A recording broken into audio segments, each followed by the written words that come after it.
J'ai fait la teimpe. Voilà, c'est comme ça qu'on va introduire cette vidéo, on va pas passer par 4 chemins, hein. Pas de langue de bois. Je me suis échappé en termes de création de contenu sur cette chaîne YouTube, sur ma chaîne principale, sur Insta un petit peu moins d'ailleurs suivez-moi, si le cœur vous en dit, mais de manière générale, je me suis échappé parce que cette année, j'ai un peu perdu goût à tout ça. J'ai perdu goût au fait de travailler en fait, de manière générale. C'est pas que j'aime pas travailler, mais je me suis rendu compte que j'aime tellement la vraie vie, passer des bons moments avec mes proches, voyager, bien manger, toutes ces choses-là qui font que la vie, vaut le coup d'être vécue et que je suis pas derrière un ordi à bosser. En fait, c'est ouais, j'ai profité de ça ces cinq derniers mois, alors que l'année avait super bien commencé, en termes de travail en tout cas. De janvier à avril-mai, bête d'année, et à partir de mai, pour plein de raisons, hein, que je vais pas énumérer ici, sinon la vidéo durerait 1 heure, mais à partir de mai, je sais pas, j'ai perdu goût. Alors évidemment, j'ai continué à prendre des personnes en accompagnement, j'ai continué à les faire péter sur les réseaux sociaux, c'était exceptionnel, ils avaient des meilleurs résultats que moi, les gars. Bah oui, évidemment, parce qu'eux, ils travaillaient et pas moi. Heu et pendant ce temps-là, voilà, je m'occupais de mener ma petite barque. J'avais cette chance, hein, de pouvoir, accompagner des gens même, sans publier de vidéos et évidemment, je sais que je récolte les fruits de toutes ces années à créer du contenu. C'est pour ça que je conseille à tout le monde de créer du contenu, heu, à leur tour, sur leur zone d'expertise parce que, même quand on a des phases de down comme ça, bah, on se retrouve pas, sans argent, sans activité et cetera. Ça allait très bien pour moi en termes d'argent et c'est d'ailleurs peut-être un des problèmes. C'est d'ailleurs peut-être une des raisons pour lesquelles j'ai autant perdu la flamme. Parce que et ça va être un des sujets de cette vidéo, heu, toutes les fois dans ma vie où j'ai charbonné, c'était pas dans le confort. C'était vraiment des moments où j'avais peur. J'avais vraiment le feu au cul. Vraiment, j'étais en mode survie, en fait. J'étais en mode survie quand j'ai arrêté, les études de droit, à la fin de ma licence. C'est parce que j'avais mal au ventre tous les jours en me réveillant, en allant, faire mes études. Je me disais que je pouvais pas tenir plus. Quand je charbonnais des différents business en ligne qui ont plus ou moins marché, certains très bien marché, certains pas du tout, et quand je charbonnais la création de contenu, c'est parce que j'avais pas le choix. J'avais pas le choix. Pour la première fois de ma vie, je me retrouve dans une situation où j'ai le choix et notamment, financièrement, hein. Depuis petit, je voulais gagner beaucoup d'argent. Aujourd'hui, je suis dans une situation où j'ai plus aucun doute en cette capacité à gagner de l'argent, mais du coup, il y a beaucoup de choses dans mon système de valeurs qui se sont pas effondrées, mais qui ont été, ébranlées, on va dire, cette année. Hem, Parce que j'étais plus dans un mécanisme de peur. En fait, je ne charbonnais plus à cause de la peur. J'avais une discussion avec, une amie à moi, il y a quelques semaines de ça, ultra intéressante, où elle m'a dit, en gros, elle côtoie beaucoup d'entrepreneurs à succès et elle m'a dit: «J'ai remarqué chez les personnes qui ont du succès, qu'il y avait 2 moteurs, dans leur réussite. C'est soit l'un, soit l'autre. C'est soit la peur, soit l'amour. En fait, ce sont soit des gens qui fuient quelque chose, qui ont peur de quelque chose et donc du coup qui arrivent à se déterminer parce qu'ils ont peur de quelque chose, soit parce qu'ils aiment quelque chose» et quand elle a dit ça, moi, ça m'a vraiment fait un déclic parce que je me suis rendu compte que toute ma vie, j'avais été motivé par la peur et la douleur et que j'étais dans un moment de ma vie où je ne souffrais plus et il fallait que je trouve ce que j'aime, en fait. Il fallait que je trouve ce que j'aime et j'en ai souvent parlé, hein, sur mes contenus, depuis très longtemps, depuis des années. Je disais qu'il y avait, les passionnés et les non passionnés et que moi j'étais pas passionné et c'est pour ça que je me créais des options. Parce que dès que j'en avais marre de quelque chose, heu, je pouvais aller sur une autre option, je pouvais aller sur un autre chemin de vie. C'est génial sur le papier. Si tu as pas de passion, si tu sais que tu vas pas faire un truc pendant 40 ans, bah, tu te crées des options pour pouvoir aller de chemin de vie en chemin de vie. Mais là, ça m'a fait défaut. Ça m'a fait défaut parce que j'avais plus la dalle. J'avais plus peur de rien. J'avais entre guillemets «plus rien à prouver». On va dire que le fait de vouloir être riche à tout prix, ça venait de du fait que j'avais jamais eu d'argent et les personnes autour de moi n'avaient jamais eu d'argent et on va dire que j'ai un peu brisé les chaînes de de en fait, j'avais que des gens broke autour de moi et j'ai brisé cette broquerie intergénérationnelle et j'étais en mode, «OK, c'est ça maintenant». et j'ai dû, faire face à d'autres questionnements. Bon, j'en ai déjà parlé sur cette chaîne et sur l'autre, plusieurs fois, j'ai pas envie de tourner en rond à chaque fois et de revenir avec ça. Donc là, j'ai envie de faire quelque chose qui me fait particulièrement peur, en fait, parce que ça fait longtemps que j'ai pas eu peur. Ça fait longtemps que j'ai pas fait un truc en me disant: «Waouh, là, c'est chaud. Là, c'est chaud, quoi». Heu et je pense à reprendre un rythme de vidéo, beaucoup plus soutenu, genre très soutenu, très, très soutenu. Que ce soit ici ou sur Insta, faut encore que je me décide, mais j'aimerais bien être quasiment, présent quotidiennement pendant une certaine période. Moi, j'aime bien les plans de 90 jours, les 3 mois et tout, mais ouais, ça serait un en fait, là, j'ai le choix. J'ai le choix, je me réveille le matin, je crée ou pas, je travaille ou pas, j'ai le choix. OK? Tant que j'ai mes clients en accompagnement, tant que j'ai des personnes, qui me payent pour mes compétences, bah, le reste, la création de contenu, j'ai le choix. Et ça, j'avais pas ce choix-là avant. Avant, quand je créais une vidéo YouTube par semaine, je me laissais pas le choix et j'ai fait ça pendant des années. J'ai créé, plus de 100 vidéos d'affilée parce que, l'option de ne pas créer de vidéo n'existait pas. Et en fait, à partir du moment où tu commences à te laisser une option de t'échapper, c'est fini. À partir du moment où tu te dis, «Il y a cette porte de sortie, je peux m'échapper par là», c'est fini. Parce qu'en fait, tu vas toujours prendre cette porte de sortie.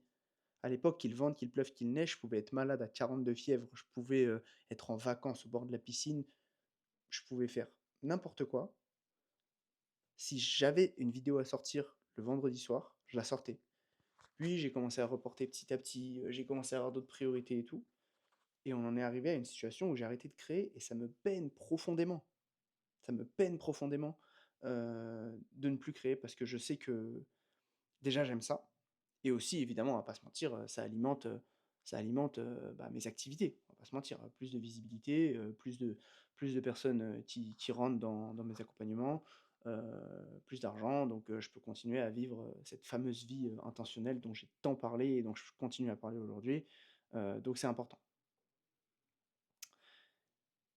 Il faut que j'ai peur. Il faut que je recrée la peur et j'ai envie de créer beaucoup plus. Je pense que je vais créer, quotidiennement ici. Je pense que je vais faire une vidéo par jour, au moins jusqu'à la fin de l'année et peut-être aussi une vidéo par jour sur Instagram. Donc les 2 en même temps. Ça risque d'être un certain rythme, mais tu vois, quand je dis ça là, ça me fait peur. Ça me fait archi peur. Tous les jours ici et tous les jours sur Insta, déjà en termes de rigueur, de productivité, d'idées à avoir, mais aussi je sais pas ce qui peut se passer. Si là je publie, à l'heure où je parle, on est le 14 octobre, heu, ça doit faire un peu moins de 80 jours jusqu'à la fin de l'année, puisque début octobre, ça faisait 90. Ouais, ça doit faire un peu moins de 80 jours. C'est beaucoup. C'est beaucoup de contenu, à sortir, c'est beaucoup de choses à faire et qu'est-ce qui va se passer, de mes comptes? Si genre je commence à publier autant, heu, qu'est-ce qui va se passer? Je sais pas. Je sais pas, mais je suis sûr qu'il va se passer quelque chose et que je trouverai des réponses dans cet inconfort. En fait, c'est la seule pièce là qui manque à ma vie. En fait, c'est la seule pièce que j'avais dans ma vie jusqu'à un certain moment, c'est-à-dire le travail. Je charbonnais, je charbonnais, je charbonnais. J'étais vraiment, pour plein de gens même, j'étais un exemple de productivité pour moi-même, pour les autres et tout et c'était vrai parce que j'étais un charbonneur et j'ai l'impression que là, ces 5 derniers mois, j'ai perdu cette âme de charbonneur et j'ai pas envie que l'année 2025 se termine comme ça. Elle a archi bien commencé. Encore une fois, de janvier à mai, elle a super bien commencé. Après, bah, la deuxième moitié qui s'est écoulée jusqu'ici, bof, en tout cas en termes de travail. Maintenant, j'ai envie de pouvoir, finir cette année sur les chapeaux de roue et pouvoir, heu, bah, être fier de moi. J'ai envie d'être fier de moi. J'ai eu plusieurs trucs, quoi, qui m'ont un peu démotivé, notamment les accompagnements. Pour être honnête, en fait, les accompagnements, j'ai commencé à être très sélectif maintenant dans mes accompagnements. Je sais que de janvier à avril, je closais beaucoup de gens. J'avais beaucoup de nouvelles personnes dans mon accompagnement, mais j'ai commencé à être très sélectif. Maintenant, je prends entre 2 et 4 personnes maximum par mois sur mon accompagnement. Parce que j'ai remarqué, tout simplement, qu'il y a des gens sur l'accompagnement qui, malgré le fait qu'ils aient payé des milliers d'euros, parce que c'est ce que ça coûte de se faire accompagner pendant 12 semaines, Heu, Chaque jour, je suis là sur WhatsApp, 24/24, 7 jours sur 7. On a des appels chaque semaine. Je leur fais des retours en permanence. Ils ont, un espace formation complet. Enfin, ils ont un truc archi solide pour pouvoir, dégager des revenus sur les réseaux. Et la plupart des mecs qui ont bien bossé, des mecs et des meufs qui ont bien bossé dans mon accompagnement, ils ont eu des résultats. Ils ont fait leurs ventes, maintenant ils sont libres. Il y en a qui ont plus d'abonnés que moi sur Insta. Genre, ils ont plus de résultats que moi, parce qu'encore une fois, eux, ils charbonnaient. Pendant que moi, je faisais rien ces derniers mois. Enfin, à part les accompagner et me donner pour eux. Et malgré ça, malgré le fait qu'ils aient dépensé énormément d'argent, il y en a beaucoup, beaucoup, beaucoup, beaucoup qui ne font rien. Qui ne font rien. Et moi, ça m'a blasé. Parce qu'il y a eu un moment, c'était vers mars, où j'avais beaucoup de clients. Et en fait, je me pointais sur les appels, appel après appel, et ils avaient tous rien fait. «Ouais Lucas, désolé, j'ai pas fait ce que tu m'as dit parce que telle raison, telle raison, telle raison, telle raison», et je me suis retrouvé à un moment où je me suis dit: «Mais purée, en fait, je peux pas juste, heu, encaisser l'argent». Genre juste encaisser l'argent et me dire: «Je m'en fous que les gens aient des résultats et tout», ça me suffit pas. Parce que ça n'a aucun sens de faire tout ça. Ça n'a aucun sens de partir sur un accompagnement où j'aide vraiment les gens, où mon but avec cet accompagnement, c'est de vraiment aider les gens, si les gens n'ont pas de résultats et s'ils font rien pour avoir des résultats. Ça n'a pas de sens. Donc en fait, j'ai un peu eu ce truc, une sorte de déprime, ouais, où il faisait rien et ouais, ça m'a un peu, mis le moral à zéro à ce moment-là. Donc j'ai ralenti sur les accompagnements.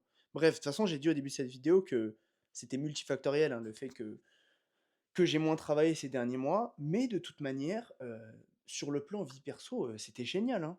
C'était génial, j'ai fait plein de trucs, j'ai commencé le vélo, hem, j'ai je vais mieux physiquement, je vais mieux, enfin, je suis bien, je vois mes potes, j'organise des événements, heu, d'ailleurs ça c'est un truc, je sais pas si j'en ai déjà parlé sur cette chaîne, mais j'ai vraiment envie d'organiser des événements physiques avec des gens, des dîners, des déjeuners, des retraites, parce que c'est trop bien. En fait, c'est ça la vraie vie. On fait ça pour ça. On gagne de l'argent pour ça, à la fin de la journée. Moi, je fais pas tout ça pour, juste pour voir des chiffres grossir sur mon compte en banque. Je fais ça pour pouvoir, inviter, 15 potes à moi chez moi, les régaler et leur demander, et rien leur demander, leur dire: «C'est bon». Genre, ça me fait plaisir. T'as rien besoin de ramener, kiffe, kiffe. Je fais ça pour ça. Je fais ça pour ça. Je fais pas ça pour être le plus riche du cimetière. Donc côté vie perso, c'est cool. J'ai loué un four à pizza, j'ai fait, des pizzas justement à une quinzaine de potes. Je les ai invités chez moi, on a fait un putain d'événement, c'était trop bien, c'était trop bien. Donc tout va bien, mais il y a cette tâche-là, cette tâche au milieu du tableau. J'ai fait la teinte, encore une fois, je le dis. J'ai fait la teinte parce que j'ai commencé à avoir le privilège de me poser trop de questions et de chercher trop de sens à tout ce que je fais. Alors, c'est une bonne chose, mais au bout d'un moment, ça va. Ça va les questions. Ça va 2 minutes de se poser des questions. Faut charbonner et le meilleur moyen de charbonner, j'ai l'impression, c'est de pas être dans la demi-mesure. Voilà, c'est de revenir, salement. Voilà. C'est sûr qu'il va se passer quelque chose si je suis très présent ici et puis, je sais pas ce que je vais faire, je sais pas de quoi je vais parler, mais il va se passer des choses. Il va se passer des choses. Cette vidéo était décousue. Pas faite pour le taux de rétention, pas faite pour le taux de clics. Je suis pas là pour ça là. Je suis pas là pour ça, je suis là pour parler aux vrais. Et voilà, on va attirer les gens petit à petit, petit à petit. Désolé, j'ai un peu roté. On va attirer des gens sur cette chaîne et voilà, vamos, on continue comme ça. On se retrouve demain, je pense. Je pense qu'on se retrouve demain avec une vidéo peut-être moins décousue. Vas-y, à plus.